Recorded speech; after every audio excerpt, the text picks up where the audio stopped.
On Sunday, Senator Bernie Sanders took to Twitter to deliver one of his usual messages. People go to the doctor because they're sick, get a diagnosis from their doctor, but they can't afford the treatment, he wrote. How crazy is that? So I responded snarkily, I go to a fancy store to check out a piece of furniture and I can't afford it. Totally crazy. This, of course, prompted spasms of apoplexy on the left. How could I dare to compare medical care to furniture? Was I equating the two? Was I suggesting that the necessity of furniture was somehow comparable to the necessity of medical care? Of course not, because that would be stupid. I was pointing out that medical care is a commodity, and that in life, we are often faced with commodities we cannot afford. But this mere observation caused a ruckus on the left. Necessities don't compare to luxuries, said one angry tweeter. Bless characters like Ben Shapiro for demonstrating the complete soullessness of capitalist ideology, tweeted another.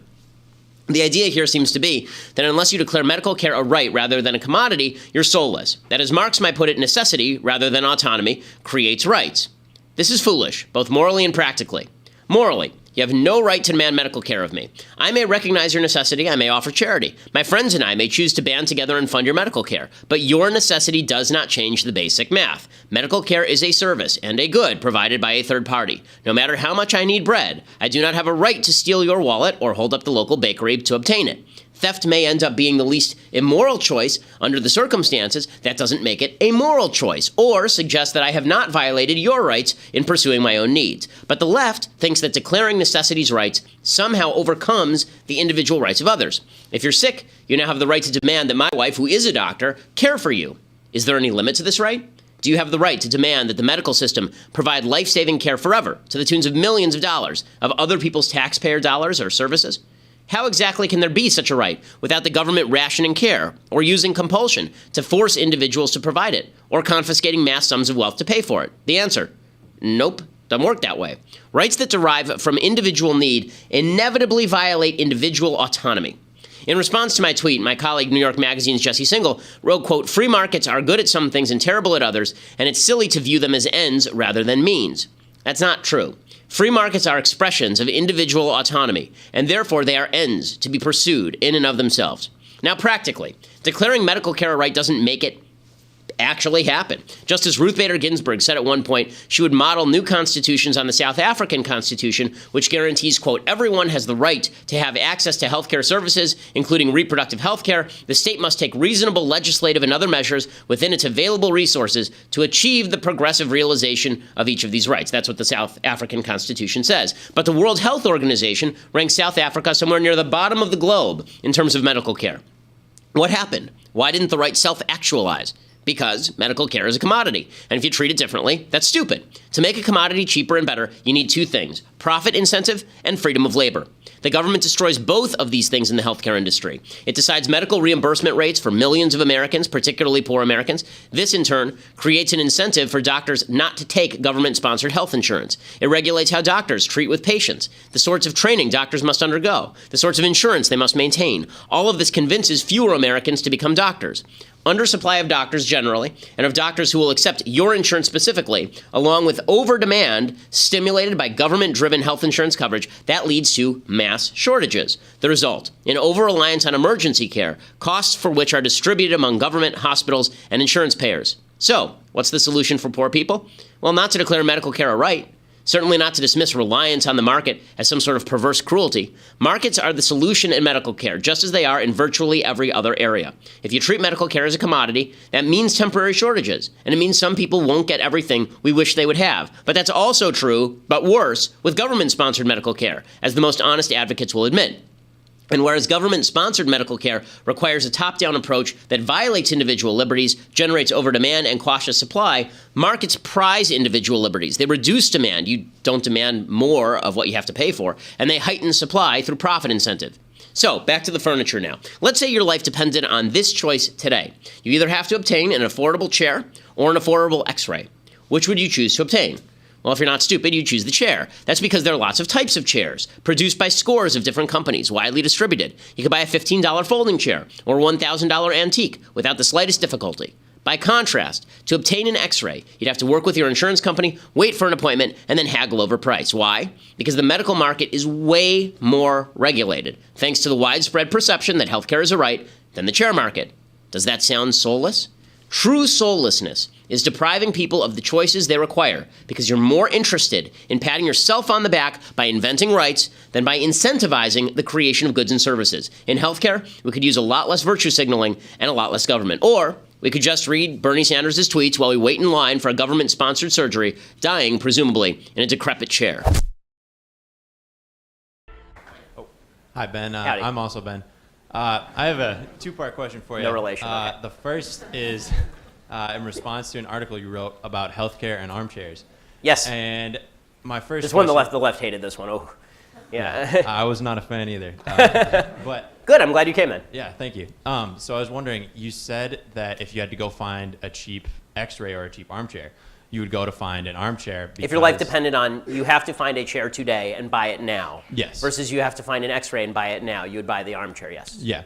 So my question is, part of what allows you to find a cheap armchair is that there's such a difference in quality.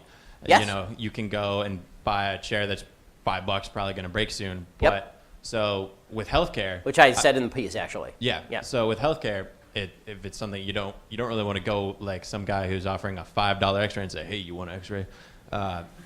You know, Why? So, because if your life depended on it, I don't think that it would be a situation where you'd be willing to risk the. So let me ask you this: why should an X-ray cost $200, $1,000 through an insurance company? It's literally a machine. An X-ray technician takes a picture of it and then sends it to a radiologist who actually looks at it. Right, or a doctor looks at it. So I don't know enough about the healthcare industry to answer that. But The reason I'm saying this is because what I'm saying is that one of the reasons these things are so much more expensive and so much less competitive is because you do not actually have a free market in healthcare. You have a heavily, heavily regulated market in healthcare. If you want cheap X-rays, you have to have a competition in the X-ray business. There is no competition in the X-ray business. You can't go and look up a list of X-ray companies that are going to give you an X-ray today and then call them for the lowest price. In fact, if you go into the doctor right now and you say, I want you to take a look at this X-ray, how much will it cost me? The doctor will tell you, I can't give you that answer. Right? The doctor will tell you, I'm going to have to talk to your insurance company, or maybe I'm going to have to run it through my system, and then I'll get back to you. Is there any other product in America where if you went into a restaurant and you said, how much is that cup of coffee? They said, drink the cup of coffee, we'll tell you later. Right? It's not a free market. The point that I was making with the armchair comparison is not, of course, that armchairs are morally equivalent to healthcare. Obviously, people need healthcare more.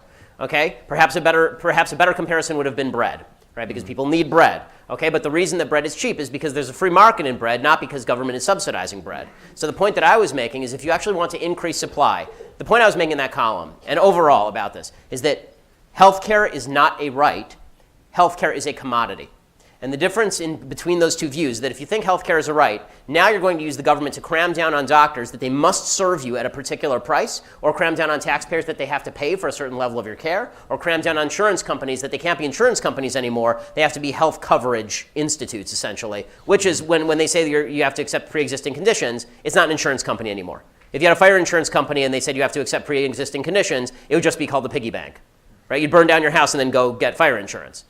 So insurance companies don't work that way. So the point I was making is if you view it as a commodity, you're going to end up making it cheaper, more plentiful, more available, more competition. And the case in point of this is LASIK eye surgery, which is really unregulated. So LASIK eye surgery used to cost like $20,000 an eye. Now it costs $3,000, $4,000 an eye. The reason for that is because the insurance companies won't cover it and because there's a competitive market. Because it's really expensive, right? So lots of doctors now want to be optometrists or ophthalmologists and do this sort of work. This is why my wife's a doctor, so I'm very passionate about this particular topic. They call it the road, which is the successful doctors: radiologists, ophthalmologists, anesthesiologists, dermatologists. All those people basically charge cash and don't work through insurance companies. Right? The vast majority of them work in high-level private industry, and that's if you want to make a lot of money, that's what you do. And so what you're getting is in medical schools, if you're aiming for lots of money, you go into one of those four. You're not a primary care physician. You're one of those four. If you want more primary care physicians, what should you do? You should incentivize it. What Bernie Sanders and the rest of this crew want to do, they declare it a right, and then they take away the incentive. They declare it a right for you to have health care, and then they say to the doctor, you're going to work, and you're going to like it, and we're going to make you work. And this is why there's a black market in healthcare in Canada, there's a black market in Israel, there's a black market in the UK. It's why people come here from all of those places to get their surgeries. So here's the reality about socialized healthcare. Socialized healthcare is good for very, very basic things, right? It's like emergency care. The same way if you walk into an emergency room today and you need an x-ray, they'll give it to you regardless of whether you have insurance, which is true. This is why in California you have a major problem with illegal immigrants who don't actually have health care coverage walking in and to the ER and using it as their health care coverage. Basically, socialized medicine works the same way, except there is no upper echelon. They've made it equal at the expense of the upper echelon, meaning that if you now want a surgery, you got to wait 6 months online for it because we didn't give any incentive for people to become surgeons. Right? There's no cost-benefit analysis there. If you want more of something, you have to incentivize that thing. And when you take away the market, there's no incentive anymore. That's the answer as to why, that's the very long answer as to why I say healthcare is more like a chair than it is like the air or water, because somebody has to provide it to you.